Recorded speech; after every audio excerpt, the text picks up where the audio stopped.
ഗൾഫിലുടനീളമുള്ള US ആസ്തികൾ Iran ആക്രമിക്കുന്നത് തുടരുകയാണ്. അതിർത്തി കടന്നുള്ള വെടിവയ്പ്പിന് മറുപടിയായി ലബനനിൽ ഉൾപ്പെടെയുള്ള ഹിസ്ബുള്ള കേന്ദ്രങ്ങൾ ആക്രമിക്കാൻ തുടങ്ങിയതായി ഇസ്രയേൽ സൈന്യം സ്ഥിരീകരിച്ചു. അതേസമയം റവല്യൂഷണറി ഗാർഡ് സൗകര്യങ്ങൾ, വ്യോമ പ്രതിരോധ സംവിധാനങ്ങൾ, കമാൻഡിംഗ് സെന്ററുകൾ എന്നിവ ലക്ഷ്യമിട്ട് ഇസ്രയേൽ ടെഹ്റാനിൽ ആക്രമണങ്ങൾ തുടരുകയാണ്. ഇറാന്റെ ഇസ്ലാമിക് റവല്യൂഷണറി ഗാർഡ് US സൈന്യം വ്യക്തമാക്കി. അതിനിടെ ഇസ്രയേൽ പ്രധാനമന്ത്രി ബെഞ്ചമിൻ നെതന്യാഹുവിന്റെ ഓഫീസിലേക്ക് ഇറാൻ ആക്രമണം നടത്തിയതായി റിപ്പോർട്ടുണ്ട്. ഒമാനിലെ എണ്ണ ടാങ്കറിന് നേരെ നടന്ന ഡ്രോൺ ആക്രമണത്തിൽ ഇന്ത്യക്കാരൻ കൊല്ലപ്പെട്ടു. മനു ഭരത് ചേരുന്നു.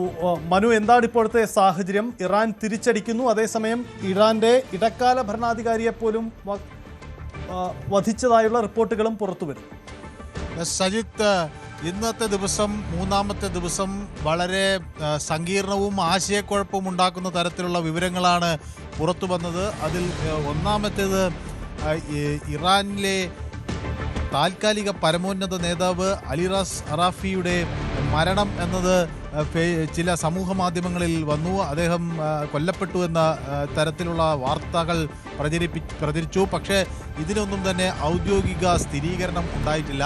മറ്റ് ഒരു സുപ്രധാന വാർത്ത ഇന്ന് പുറത്തു വന്നത് ഈ റവല്യൂഷണറി ഗാർഡ് കോറിൻ്റെ ഒരു പ്രതികരണമാണ്. അവർ വ്യക്തമാക്കിയത് ഇസ്രയേലിലേക്ക് കനത്ത ഒരു ആക്രമണം തങ്ങൾ നടത്തിയിട്ടുണ്ട് എന്ന് റവല്യൂഷണറി ഗാർഡ്സ് കോർ വ്യക്തമാക്കി.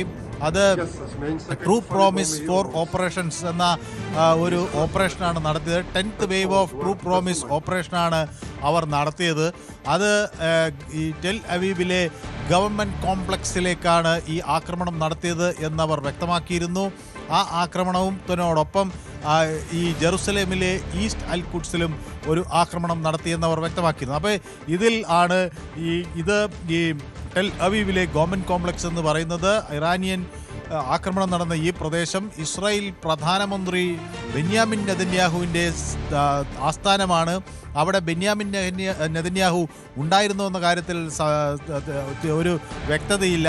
ഈ ആക്രമണം നടക്കുമ്പോൾ ഏതെങ്കിലും തരത്തിൽ പരിക്കേറ്റോ എന്ന കാര്യത്തിലും വ്യക്തതയില്ല.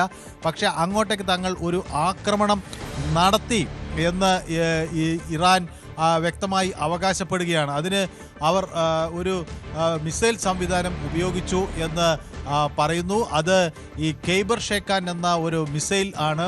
അത് medium range ballistic missile 1450 kilometre ദൈർഘ്യത്തിൽ പ്രതിയോഗികളെ ആക്രമിക്കാൻ കഴിയുന്ന ഒരു തേർഡ് ജനറേഷൻ അല്ലെങ്കിൽ മൂന്നാം തലമുറ ഒരു മിസൈൽ സംവിധാനമാണ് 2022 ഇറാൻ പുറത്തിറക്കിയത്.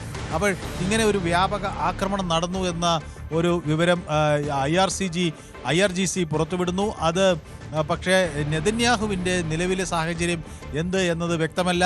നെതന്യാഹുവിൻ്റെ ഒരു ട്വിറ്റർ പോസ്റ്റ് വന്നിട്ട് കുറേ സമയമായി. ഏറ്റവും ഒടുവിൽ ഒരു 10-17 മണിക്കൂർ മുമ്പാണ് നെതന്യാഹു ട്വിറ്ററിൽ മൊസാദ് തലവനും അതുപോലെ മറ്റ് സൈനിക മേധാവികളുമൊക്കെയായി ഉള്ള ചർച്ച ചെയ്യുന്ന താൻ ചർച്ചകളിലാണ് എന്ന തരത്തിലൊരു പടം പുറത്തുവിടുകയും അതിൻ്റെ വിശദീകരണങ്ങൾ നൽകുകയും ചെയ്തത്. ഏതായാലും ഇസ്ലാമിക് റവല്യൂഷണറി ഗാർഡ്സ് കോർ അവർ ഇപ്പോഴും ഒരു പ്രതികരണത്തിൽ വ്യക്തമാക്കുന്നത് തങ്ങൾ ഇറാൻ്റെ ശക്തിയാണ്, പ്രതിയോഗികളെ തങ്ങൾ മുട്ടിൽ ഇഴയിക്കും എന്ന തരത്തിൽ അവർ പ്രതികരണങ്ങൾ നടത്തുന്നു. ഒപ്പം ഈ ഹൂ ഈസ് സ്ട്രോങ്ങർ എന്ന ഒരു ചോദ്യം അവർ ട്വിറ്ററിൽ പോസ്റ്റ് ചെയ്തിട്ടുണ്ട്. ഏതായാലും ഇസ്രായേൽ ഡിഫൻസ് ഫോഴ്സ് അവരുടെ ചില പ്രതികരണങ്ങൾ ഇപ്പോൾ നമുക്ക് ലഭ്യമാണ്. അതിൽ അവർ പറയുന്നത് ഇറാൻ്റെ ചാരസംഘടനയുടെ തലവനെ വധിച്ചിരിക്കുന്നു എന്നാണ് പറയുന്നത്. ജലാൽ പോർ ഹുസൈൻ എന്നത് ഈ ചാരസംഘത്തിന് നേതൃത്വം നൽകുന്ന വ്യക്തിയാണ്. ആ വ്യക്തിക്കും ആക്രമണത്തിന് നേരിടേണ്ടി വന്നു എന്ന് പറയുന്നു. Seyed Yahya Hamidi deputy minister intelligence ആണ് ഇസ്രയേലിലെ. അവിടെ ടെററിസ്റ്റ് ആക്ടിവിറ്റീസായ ഇതൊക്കെ നോക്കി നടത്തുന്ന ഇത്തരം ആളുകൾക്ക് നേരെ ചില സുപ്രധാനമായ ആക്രമണങ്ങൾ നടത്താൻ ഇസ്രായേലിന് കഴിഞ്ഞു എന്ന തരത്തിൽ ഉള്ള പ്രതികരണങ്ങൾ അവർ നടത്തുന്നു. അങ്ങനെ എല്ലാ അർത്ഥത്തിലും സങ്കീർണമായ ഒരു സാഹചര്യം. ഇതിനോടൊപ്പമാണ് അവിടെ നതൻസിൽ ഒരു ആക്രമണം ഇപ്പോൾ നേരത്തെ നടത്തിയെന്ന് ഇസ്രയേലിൻ്റെ വാദം ഇറാൻ അംഗീകരിച്ചത്. അത് ഒരു ആണവ ഊർജ്ജ കേന്ദ്രമാണ്. അപ്പോൾ ആണവ ചോർച്ചയുണ്ടോ എന്നതിനെ സംബന്ധിച്ചൊക്കെയുള്ള സംശയങ്ങൾ അന്ന് ആ ഘട്ടത്തിൽ പുറത്തു വന്നു. പെട്ടെന്ന് തന്നെ ഇൻ്റർനാഷണൽ ആറ്റോമിക് എനർജി ഏജൻസി അവിടെ വിയന്നയിൽ യോഗം ചേർന്നു. അതിന് director general Rafael Mariano Grossi ഇത് വലിയ ആശങ്ക ഉളവാക്കുന്ന ഒരു സാഹചര്യമാണ് എന്ന് പരിശോധിക്കുകയും ചെയ്തു. കാരണം ഇത് ആണവ റിയാക്ടറുകളിൽ ചോർച്ചയുണ്ടായാൽ അത് ഒരു വലിയ മേഖലയിലെ ജനങ്ങളെ മുഴുവൻ കൂട്ടക്കുരുതിയിലേക്ക് നയിക്കുന്ന ഒരു സാഹചര്യമാണ്.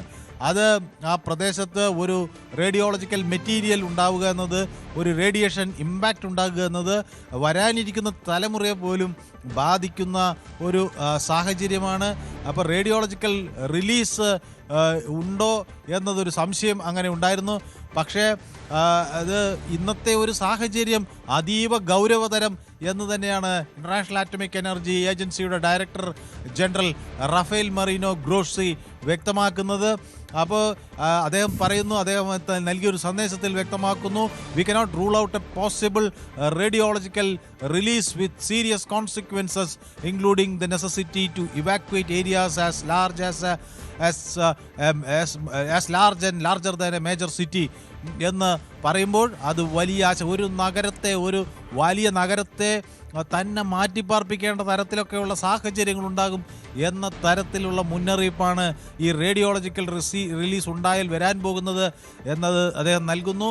ഏതായാലും ഈ ഇൻ്റർനാഷണൽ ആറ്റോമിക് എനർജി ഏജൻസി ഒരു കാര്യം വ്യക്തമാക്കുന്നു, ഇത്തരം ആക്രമണങ്ങളിൽ തികഞ്ഞ സംയമനം ഇരു വിഭാഗവും പാലിക്കണം എന്ന ഒരു നിലപാട് അവിടെ വ്യക്തമാക്കുകയും ചെയ്യുന്നു. അങ്ങനെ ഇന്ന് ഏറ്റവും സങ്കീർണമായ സാഹചര്യങ്ങളിലൂടെ ലോകം കടന്നു പോകുന്നു.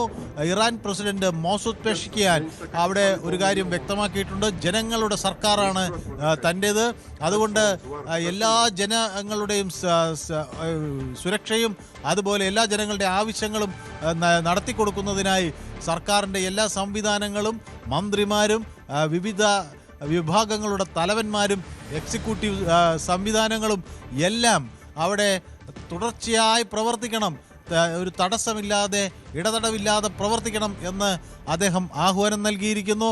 ഇനി വേറെ ജർമ്മനിയുടെ നിലപാട് എന്താണ് എന്ന ഒരു ചോദ്യം ഉയരുന്നു. ജർമ്മനി ഈ യുദ്ധത്തിൽ അണിചേരുമോ എന്ന തരത്തിലുള്ള വിവരങ്ങൾ പുറത്തു വരുന്നുണ്ട്. അത് എത്രമാത്രം ഗൗരവതരമായിരിക്കും എന്ന ചോദ്യം വരുന്നു. ഫ്രാൻസും ജർമ്മനിയും UK-യും ഒക്കെ ഇറാന് നേരെ തിരിയുമോ, അതിൽ ജർമ്മനി യുദ്ധത്തിൽ നേരിട്ട് പങ്കാളികളാകുമോ, ഇത്തരം ചോദ്യങ്ങൾ അന്താരാഷ്ട്ര സമൂഹം ഉയർത്തുന്നു. ആശങ്കാഭരിതമായ ഒരു സാഹചര്യം തന്നെയാണ് മധ്യേഷ്യയിൽ ഉള്ളത് എന്ന് പറയാതിരിക്കാൻ ആവില്ല. അതാണ് സാഹചര്യം. മധ്യേഷ്യയിലെ പ്രശ്നങ്ങൾ അത്ര കണ്ട് രൂക്ഷമായി മാറുന്നു എന്നതാണ്. പ്രത്യേകിച്ച് യൂറോപ്പിലേക്ക് കൂടി ഇതിൻ്റെ പ്രഹരശേഷി ഉണ്ടാകുന്നു എന്നതാണ് പ്രധാനം. സൈപ്രസിലെ ബ്രിട്ടൻ്റെ കേന്ദ്രങ്ങളിലേക്കും ഇറാൻ നടത്തുന്ന കടന്നുകയറ്റം അത് വലിയ തരത്തിലുള്ള നീക്കത്തിലേക്ക് കൂടി മാറുമെന്ന സൂചനകളാണ് പുറത്തു വരുന്നത്. ലോകത്തിലെ ഏറ്റവും വലിയ എണ്ണ കയറ്റുമതി ടെർമിനലിലും ആക്രമണം ഉണ്ടായി. സൗദി ആരാംകോ മാസ് ടനൂറ റിഫൈനറിയിലാണ് തീപിടുത്തമുണ്ടായത്. ഷഹദ് 136 ഡ്രോൺ ആക്രമണമെന്നാണ് നിഗമനം.